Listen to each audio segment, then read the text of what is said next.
तो आज हम सभी देखने वाले हैं स्ट्रक्चरल मैकेनिक्स 2। ठीक है, और ये पार्ट 2 है। इसका पार्ट 1 मैंने बना दिया था, और ये जो स्ट्रक्चरल मैकेनिक्स जो पार्ट 2 दिख रहे हो, ये स्ट्रेंथ ऑफ मटेरियल का ही समझ लो पार्ट 2 है। ठीक है, स्ट्रेंथ ऑफ मटेरियल का पार्ट 2। स्ट्रेंथ ऑफ मटेरियल का पार्ट 1 मैंने ऑलरेडी बना दिया है। आप मेरे चैनल के प्लेलिस्ट में जाकर देख सकते हैं। स्ट्रक्चर मैकेनिक्स या स्ट्रेंथ ऑफ मटेरियल का पार्ट 1 डिटेल में एक्सप्लेन करके बताया है। यहाँ पर पार्ट 2 में क्या क्या सीखने वाले हैं वो चीज़ें मैं बता देता हूँ। पहला आप सीखोगे, फर्स्ट जो सीखने वाले हैं उसका नाम है फर्स्ट फिक्स बीम। ठीक है, क्या सीखने वाले हैं? फिक्स्ड बीम, ये सीखने वाले। अब इसमें क्या क्या सीखने वाले हैं ये चीज़ें मैं बता देता हूँ। जैसे कि पहले नंबर तो फिक्स बीम किसको बोलेंगे, पहले ये तो आपको पता चल जाएगा। फिर बाद में कौन कौन से बीम हैं, ठीक है, जो डिटर्मिनेट होते हैं, स्टैटिकली डिटर्मिनेट बोलते हैं, या स्टैटिकली इनडिटर्मिनेट बीम होते हैं।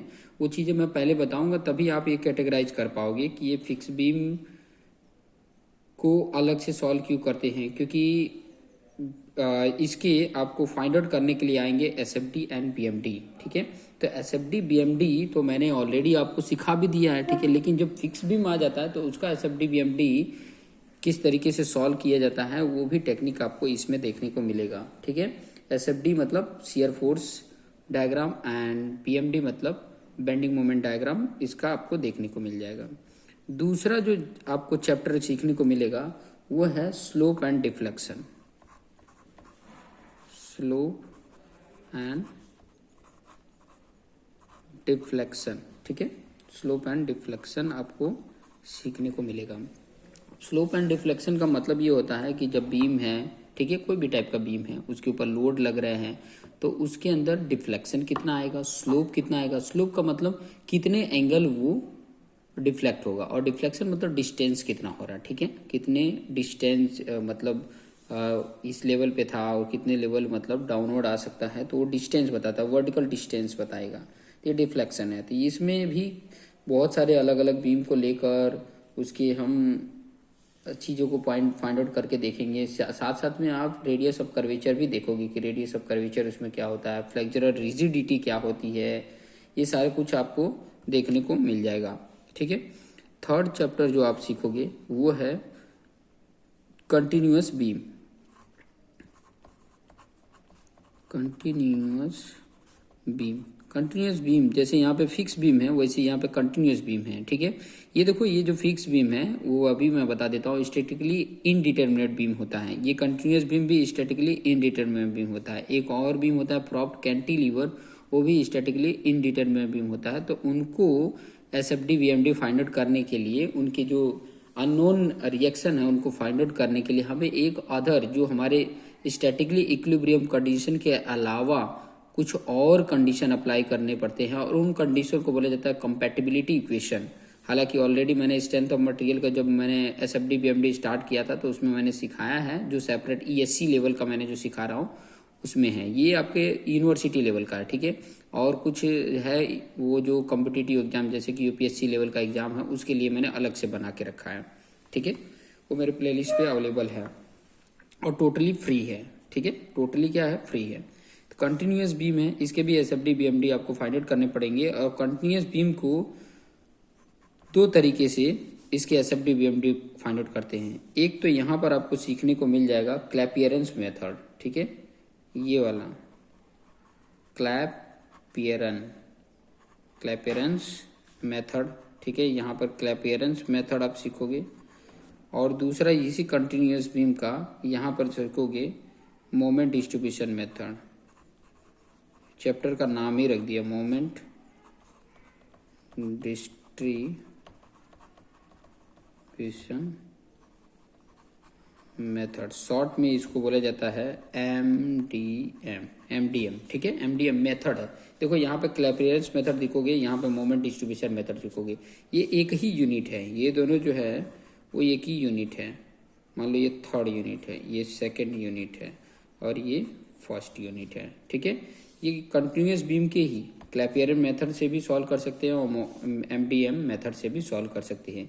क्लैपियरेंस मेथड देखिए एक प्रकार का लेबोरियस बोल सकते हैं, जब बहुत ज़्यादा अगर सपोर्ट है, ठीक है, जैसे मोर देन 2 सपोर्ट होते हैं तो उसको कंटिन्यूस बीम बोलते हैं, लेकिन 3 सपोर्ट है, 4 सपोर्ट, 5 सपोर्ट हो जाए तो ये बहुत ही मतलब लंबा प्रोसेस हो जाएगा। तो उसको शॉर्ट में मोमेंट डिस्ट्रीब्यूशन मेथड लेकर आया गया है। ये दोनों मेथड मैं आपको एकदम आसानी से समझा दूंगा कि आपको किसी प्रकार का कोई दिक्कत ना रहे। उसके बाद से फिफ्थ जो लेसन आ जाता है, फिफ्थ लेसन, उसका नाम है combined direct and bending stress. Combined direct and bending stress.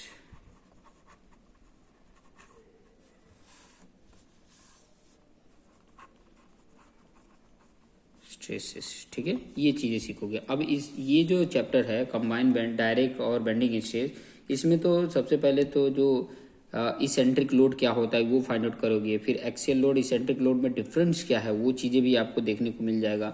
Column के इसेंट्रिक लोड फाइंड आउट करने के बाद आएगा, इसेंट्रिसिटी फाइंड आउट करने के लिए आ सकता है, मैक्सिमम और मिनिमम स्ट्रेसेस क्या होते हैं वो चीज़ें आ जाएंगी। तो ये तो कॉलम से रिलेटेड है, इसमें 2 पार्ट आ जाएंगे, ठीक है।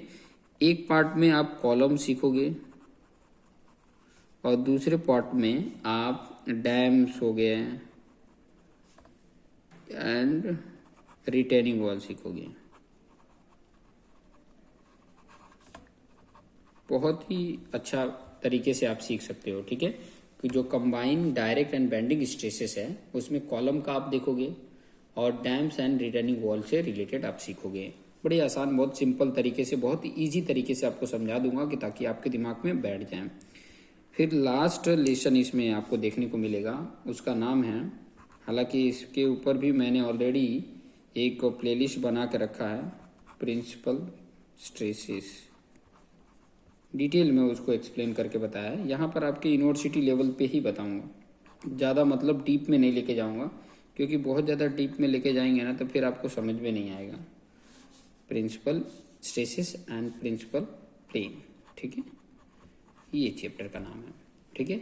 और जो इसमें इम्पोर्टेंट है, जो आपके एग्जाम के लिए इम्पोर्टेंट है, जो भी कॉन्सेप्ट जरूरी है वो सारा कुछ डिटेल में आपको मैं यहाँ पे समझा दूंगा। अगर कोई एसएससी जेई भी प्रिपेयर कर रहा है तो उसके लिए भी ये बेस्ट है, ठीक है।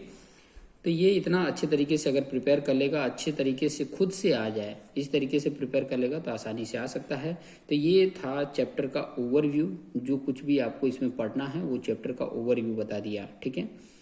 अब इसके आगे मैं चैप्टर वाइज आपको एक्सप्लेन करते जाता हूँ। जैसे कि पहला जो है आपको पता है कि फिक्स बीम है, ठीक है। तो फिक्स बीम मैं आपको 1 बाय 1 एक्सप्लेन करके समझाते जाऊँगा कि क्या इसमें ज़रूरत है, इससे रिलेटेड कौन कौन सी इंपॉर्टेंट पॉइंट है जो हमें जानने के लिए ज़रूरी है। तभी हम पहले फिक्स बीम को समझेंगे कि फिक्स बीम किसको बोलते हैं, फिर बाद में उसमें अननोन रिएक्शन क्या क्या होते हैं वो चीज़ें देखेंगे, ठीक है। रिएक्शन मतलब जो रोकने वाला, जैसे कि उसके कोई बीम है उसके ऊपर लोड आ रहा है तो लोड को कौन कौन से ऐसे रिएक्शन हैं जो उसको रोक के रखते हैं, जिसकी वजह से वो क्या होता है, डिफ्लैक्ट नहीं होता है, डिफॉर्म नहीं होता है, ठीक है। और रिएक्शन अगर आपको पता है तो उतना रिएक्शन देने वाला अगर सपोर्ट बना देते हैं तो वो स्टेबल रहेगा। हमारा मेन पर्पज क्या है कि वो जो बीम बना रहे हैं वो स्टेबल रहे, ठीक है, यही पर्पज होता है। क्योंकि हम जो अगर मान लो बिल्डिंग बना रहे हैं तो बिल्डिंग स्टेबल रहे, तभी तो उसी के लिए तो वही तो मेन पर्पज है। मान लीजिए कि बिल्डिंग आपको दिख रहा है कि ये बेंड होते जा रहा है, फिर गिरने लगा तो फिर बाद में एक प्रॉब्लम है ना। तो इसीलिए तो हम ये पढ़ाई करते हैं कि ताकि हमें समझ में आ सके। तो देखते रहिए और अपने जो दोस्त मित्र हैं उनको भी शेयर कर लीजिए। बहुत ही जल्दी ये आपका जो पूरा चैप्टर है कंप्लीट कर देंगे, कंप्लीट पोर्शन आपको मिल जाएगा। और ट्राई करिए कि जो भी आपके दोस्त मित्र हैं उनको शेयर कर लीजिए, क्योंकि जितना ज़्यादा आप सभी शेयर करेंगे उतना ही मेरा भी उत्साह बढ़ेगा। बाकी आप अपने यूनिवर्सिटी के टीचर से पढ़ ही रहे हैं तो उनसे भी नॉलेज लेते रहिए और यहाँ पर भी पढ़ते रहिए। सो देखते रहिए और अपने आप को बेस्ट बनाते रहिए। Thank you for watching this video.